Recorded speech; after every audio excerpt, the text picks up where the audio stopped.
Hello, my name is Iman. Welcome to story of Iman. കുറച്ച് interview tips ഞാൻ പറഞ്ഞു തരട്ടെ. ഇന്റർവ്യൂവിന് പ്രിപ്പയർ ചെയ്യുന്നവർക്ക് ഇത് എന്തായാലും യൂസ്ഫുൾ വീഡിയോ ആയിരിക്കും. അപ്പൊ ഇന്റർവ്യൂ പ്രിപ്പയർ ചെയ്യുന്ന കൂട്ടുകാർക്ക് നിങ്ങൾ അയച്ചു കൊടുക്കുക. ഒരിക്കലും മോഹിനിയാട്ടത്തിലെ ജഗദീഷ് ഏട്ടൻ പറയുന്ന പോലെ താനൊരു ചക്ക കഴിക്കാൻ പോയി തമ്പാനൊരു ചക്ക എല്ലാം പോയി എന്നുള്ള ഉത്തരങ്ങളൊന്നും പറയാതിരിക്കുക. മാക്സിമം ചോദിക്കുന്ന ചോദ്യങ്ങൾക്ക് റിലേറ്റഡ് ആയിട്ടുള്ള ഉത്തരങ്ങളും അത് ഷോർട്ടായിട്ടും അയാളെ മനസ്സിൽ പെട്ടെന്ന് ക്ലിക്ക് ആവുന്ന രീതിയിലുള്ള ആൻസറുകൾ പറയാൻ ശ്രദ്ധിക്കുക. ഐ കോണ്ടാക്ട്, അതായത് നിങ്ങൾ ഇന്റർവ്യൂ ചെയ്യുന്ന ആളുമായിട്ട് ആളെ മുഖത്ത് നോക്കി നല്ല ഐ കോണ്ടാക്ട് വെച്ചിടണം സംസാരിക്കാൻ. സാർ അത് ഇങ്ങനെയൊന്നും പറഞ്ഞിട്ട് കാര്യമില്ല.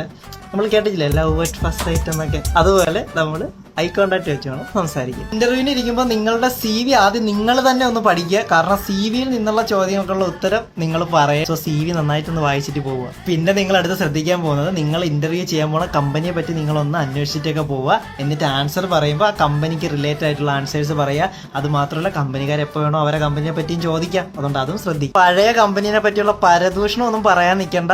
അവരെ കമ്പനിയെ പറ്റി ഇങ്ങനെ പറയുമെന്ന് ചിന്തിക്കും. അതുകൊണ്ട് ആ കാര്യങ്ങൾ ഒഴിവാക്കുക. ചില ഇന്റർവ്യൂറൊക്കെ എന്തെങ്കിലും ചോദിക്കാനുണ്ടോന്ന് ചോദിക്കും. അപ്പൊ എന്തെങ്കിലുമൊക്കെ ചോദിക്കണം കേട്ടോ. അത് നിങ്ങളുടെ ഒരു താല്പര്യത്തെ എടുത്ത് കാണിക്കും. എന്നും പറഞ്ഞ് നിങ്ങൾ പേഴ്സണൽ ഡീറ്റെയിൽസ് ഒന്നും ചോദിക്കില്ല. കമ്പനിനെ പറ്റിയൊക്കെ എന്തെങ്കിലുമൊക്കെ ഒന്ന് ചോദിക്കുക. ഇത് കോൺഫിഡൻസ് ഇല്ലാതെ ഈ പരിപാടിക്ക് പോകല്ല കേട്ടോ. നല്ല കോൺഫിഡൻസ് നമ്മുടെ മുഖത്ത് നോക്കുമ്പോഴറിയണം ഇവൻ പൊളിക്കും.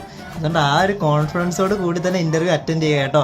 ഒന്നും അറിയില്ലെങ്കിലും കോൺഫിഡൻസിന് ഒരു കുറവും വേണ്ട. ഇങ്ങനെയൊക്കെ ചെയ്യുകയാണെങ്കിൽ നിങ്ങളുടെ ഒരു 70 തൊട്ട് 80% വരെയുള്ള പ്രശ്നങ്ങളൊക്കെ മാറും. ആൻഡ് ഇങ്ങനെയാണ് ഞാനും ഇന്റർവ്യൂവിനൊക്കെ പ്രിപ്പയർ ചെയ്യുന്നത്. ആൻഡ് ഞാൻ ഇന്നേ വരെ ഒരു ഇന്റർവ്യൂവിനെ തോറ്റിട്ടുള്ളൂ. അതെന്റെ വായിൽ നിന്നും മണ്ടാത്തം കൊണ്ടാണ്. ബാക്കി എല്ലാത്തും ഞാൻ ക്രാക്ക് ചെയ്തിട്ടുണ്ട്. നമുക്ക് അടുത്ത വീഡിയോയിൽ വീണ്ടും കാണാം. ഇന്റർവ്യൂവിന് പ്രിപ്പയർ ചെയ്യുന്നത് നിങ്ങളുടെ ചങ്കൾക്ക് അയച്ചു കൊടുക്കുക. ഒപ്പം നമ്മുടെ പേഴ്സണൽ ഡെവലപ്മെന്റ് എന്നൊരു കമ്മ്യൂണിറ്റി ചാനലുണ്ട് ഇൻസ്റ്റാഗ്രാമിൽ. അതിൽ ജോയിൻ ചെയ്യുക. നമുക്ക് പേഴ്സണലി ഒന്ന് ഡെവലപ്പ് ആവാന്നേ.